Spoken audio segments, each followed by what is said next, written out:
Good afternoon. My name is Hi. Mika, and yeah, I jotted down some notes. But I guess I have a question. So, like, if as a freelance jingle writer or producer, so I'd like to have an idea or understand how rights are typically handled in like working with brands. So, do you grant full rights of the output to the brands who reach out to you, or is there an option for like shared rights between the creator and the client? Yeah, there are many ways to skin that cat. Really good question, no? So, the industry standard in the Philippines is you lease your intellectual property if you're an audio production house, just like us. No, so in the case of IKEA, naka 12 months yung license namin for the songs, for example. But for Home Credit, they bought the 3 notes and the song in perpetuity. So they own that forever. That's why they're free to implement it in Vietnam or Indonesia if they want, with our guidance as what we call sonic stewards. No, so because in-house namin ginawa, we pay the creator. So ang gumawa nun si Jazz Nicolas, siya si Mikey Amistoso of Itchy Worms, two of the most iconic, and earwormy songwriters you can find. So they're our senior composers and producers at Homonym. So we paid them when we got paid. Tapos when binaya out nung Home Credit, we also gave them a percentage. Ganon, as creators. Sometimes when we're super loaded, we reach out to other producers to help us, and then we pay them accordingly as well. So yun, may cases na they will just license it for 15 months. And then after nun, may renewal, which is typically 75% of the original contract price. And then once may renewal, we give the composer, the producer, their share as well. And so on and so forth until it gets bought out or they just stop using it for their marketing initiatives. So like it really depends on the agreement with the.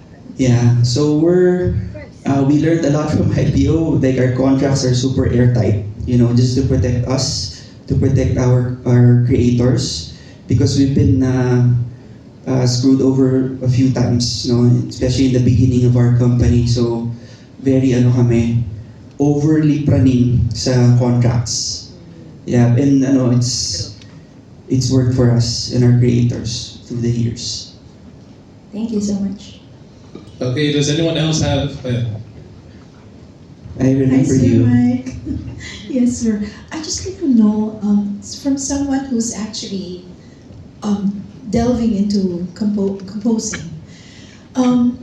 Do we have to go straight to you, or do we go straight? Do we go past the CMO for the shall I say the possible negotiations that will happen? Kasi You mean you're gonna create a song? Yeah, if you're going to be and then creating a someone song wants and to buy then it? once if you're going to endorse that song to a particular brand or a particular client, do we go through the CMO or do we go straight to you? How does It's it go? different Like PMOs and CMOs kasi they handle basically music released by musical artists. Songs you hear on Spotify, songs you see on YouTube. For advertising and marketing, it's different You have to go through an audio production house, or you have to go through a music agency like us.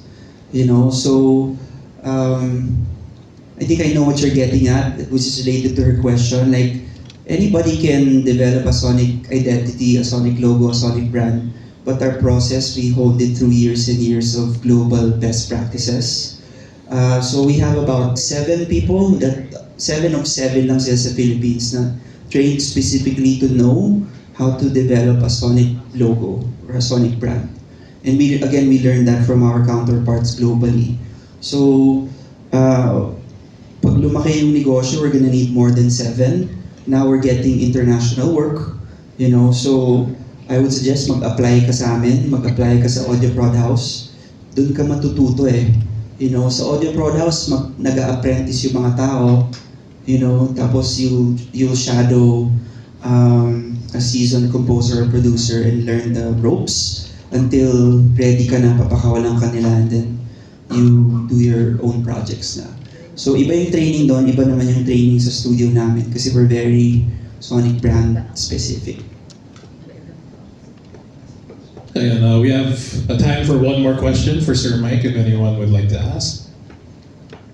Okay, if not, Sir Mike, we would like to, on behalf of the PRM team, we would like to give you a token of appreciation. Just step on stage for a short photo op for your contributions to MP3.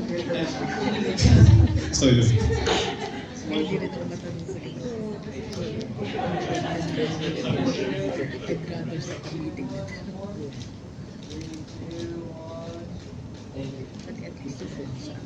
and once again, please give a round of applause for Sir Mike from Philippine.